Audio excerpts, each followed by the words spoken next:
بھائیوں نے یہی کیا، بجائے یہ کہ تسلیم کرتے کہ ہاں بھائی ٹھیک ہے، یوسف کے اندر کوئی سٹینڈرڈ ہے جس کی وجہ سے ہمارے والد اس کا زیادہ احترام کرتے ہیں، اس حقیقت کو تسلیم نہیں کیا، اپنی کمی اور کوتاہی کو تسلیم نہیں کیا، اور الزام کس پہ ڈال دیا کہ نعوذ باللہ ہمارا باپ ظلم کر رہا ہے، جبکہ وہ نبی تھے۔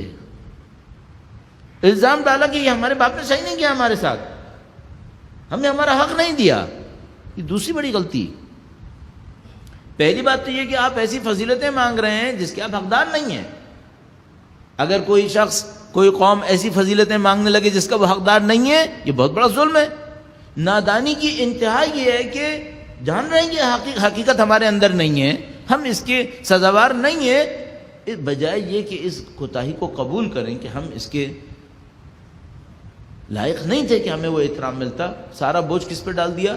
اپنی غلطیوں کا بوجھ اپنے باپ کے اوپر ڈال دیا کہ یہ ہمارے باپ نے ظلم کیا ہمارے ساتھ۔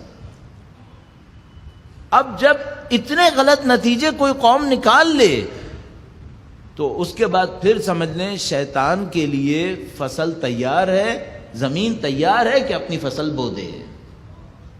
ان دو غلطیوں کے بعد شیطان کے لیے زمین تیار ہو گئی ہے، اب یہاں پہ شیطان کی فصل اگے گی۔ دو غلطیاں کون سی ہوئیں؟ نمبر ایک، اپنے لیے ایک خیالی فضیلت بنائی جس کا کوئی سٹینڈرڈ نہیں تھا۔ نمبر دو، اپنی غلطیوں کا الزام کسی اور کے سر پہ ڈال دیا اور یوں کہا کہ ہم مظلوم ہو گئے، ہمارے باپ نے ہم پہ ظلم کر دیا۔ اپنے آپ کو بلا وجہ مظلوم بنا رہے ہو، کوتاہی تمہاری ہے، تم نے کیوں وہ سٹینڈرڈ پورے نہیں کیے؟